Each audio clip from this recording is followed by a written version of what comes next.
बिस्मिल्लाहिर्रहमानिर्रहीम। अस्सलाम वालेकुम। आज मैं आपको चॉकलेट मग केक बनाना सिखाऊंगी और ये केक मग में ही तैयार किया जाता है और 2 से 3 मिनट के अंदर तैयार हो जाता है। ये मग केक बड़ों और खासकर बच्चों का ये फेवरेट केक है जो कि वो खुद ही आसानी से बना सकते हैं। तो इसके लिए हमें चाहिए 40 ग्राम कुकिंग चॉकलेट, 30 ग्राम चीनी, मैं यहाँ पर ब्राउन शुगर का इस्तेमाल कर रही हूँ, आप चाहें तो व्हाइट शुगर का भी इस्तेमाल कर सकते हैं, और 20 ग्राम मैदा और 40 ग्राम मक्खन और 1 अदद अंडा चाहिए होगा। सबसे पहले मग में आप मक्खन और कुकिंग चॉकलेट डालकर 1 मिनट के लिए माइक्रोवेव में गर्म कर लें।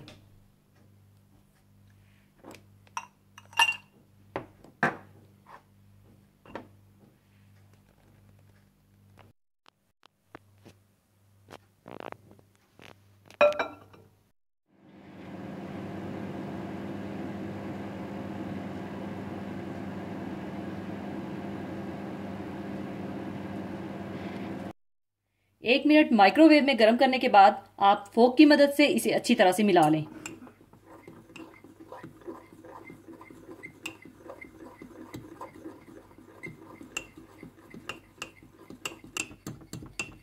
अच्छी तरह मिलाने के बाद आप इसमें मैदा और चीनी डाल दें और इसे भी अच्छी तरह से मिला लें।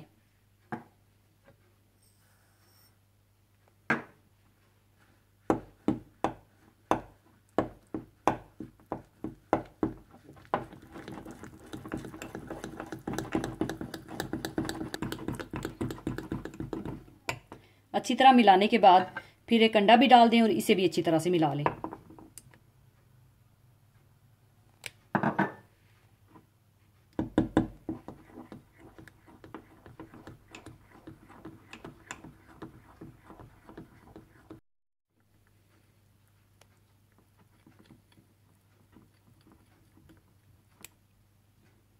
और इस तरह से आप अच्छी तरह से मिक्स कर लें। और अब आप माइक्रोवेव में इसे 1 से 1.5 मिनट के लिए दोबारा गर्म कर लें।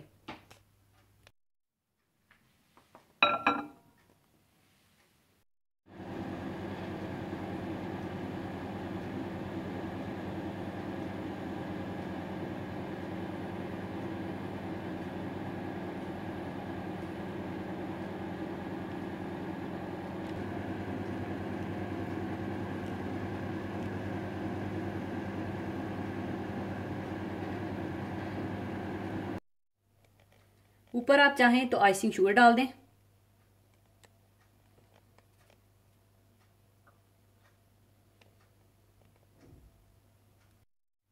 लीजिए, मग केक तैयार है। माइक्रोवेव में गर्म करते वक्त अगर केक मग से बाहर निकलने लगे तो माइक्रोवेव को बंद करके दोबारा रखिएगा और 1.5 मिनट पूरा करने के बाद आपका चॉकलेट मग केक तैयार होगा।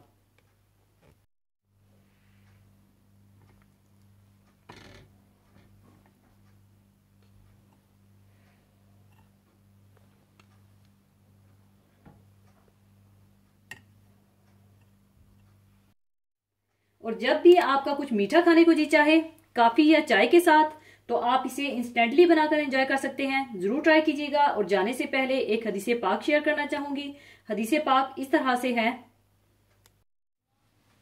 हजरत अब्दुल्ला बिन मसूद रजी अल्लाह ताला अन्हो से रवायत है कि रसूलुल्लाह सल्लल्लाहु अलैहि वसल्लम ने इरशाद फरमाया, पे दर पे किया करो हज और उम्रा, दोनों फुकरो मुहताजी और गुनाहों को इस तरह दूर कर देते हैं जिस तरह लोहार और सुनार की भट्टी लोहे और सोने चांदी का मैल कुचैल दूर कर देती है।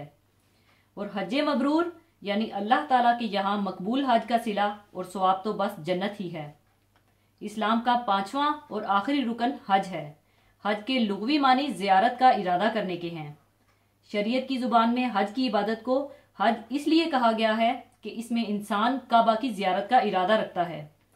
हज हर उस बालग मुसलमान पर जिंदगी में एक बार फर्ज है जो मक्के तक आने जाने की कुदरत रखता हो। अगर कोई शख्स कुदरत रखने के बावजूद हज नहीं करता तो वो अपने मुसलमान होने को झुठलाता है। इरशादे बारी ताला है, लोगों पर अल्लाह ताला का हक है कि जो उसके घर तक पहुंचने की इस्तिताअत रखता हो वो उस घर का हज करे, और जो कोई कुफर करे, इसके हुक्म की पैरवी से इनकार करे तो अल्लाह ताला उससे बल्कि तमाम दुनिया वालों से बेनियाज है। यहाँ हज की ताकत रखते हुए हज को ना जाने से इनकार करने वालों के काम को कुफर कहा गया है। और साथ ही साथ ये भी बता दिया गया है कि जिस तरह इस्लाम के बताए हुए सारे अहकाम खुद इंसानों के ही लिए मुफीद हैं, इसी तरह ये हज का हुक्म भी कुछ अल्लाह ताला के किसी फायदे के लिए नहीं है।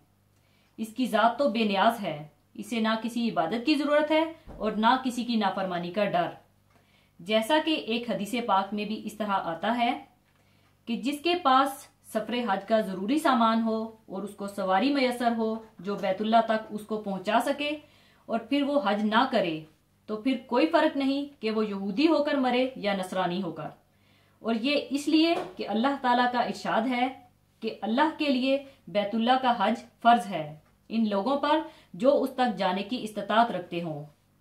जहां कुदरत के बावजूद हज ना करने पर इतना सख्त फरमान है, वहीं हज और उम्रा करने वालों के लिए हदीस पाक में बेइंतहा अजर व सवाब बतलाया गया है।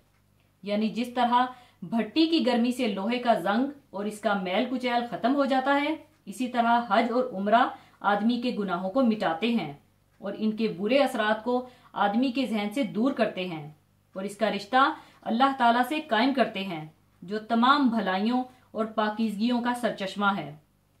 इस हदीस से ये भी मालूम हुआ कि गुनाह इंसान के दिलो दिमाग पर जो असरात मुरतब करते हैं, नफ्से इंसानी के लिए इनकी हैसियत जंग और मैल कुचैल की है, जिसे दूर किए बगैर इंसान की शख्सियत और इसकी जिंदगी में निखार नहीं आ सकता। और इसके अलावा दुनिया में भी इस पर अल्लाह ताला का ये फजल होता है कि वो फुकरो मोहताजी और परेशान हाली से इसको निजात मिल जाती है और खुशहाली और इत्मीनान की दौलत नसीब हो जाती है।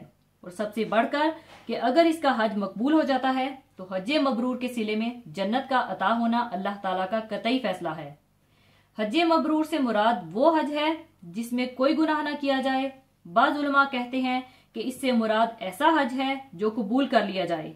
बाज़ कहते हैं कि इससे मुराद ऐसा हज है जिसके करने में कोई रया, शोहरत का जज्बा, शहवानी फेल, बदकारी या लड़ाई या झगड़ा ना हो। बाज़ कहते हैं कि हज मबरूर की अलामत यह है कि इससे आदमी पहले की निस्बत बेहतर होकर लौटे और गुनाह की कोशिश ना करे।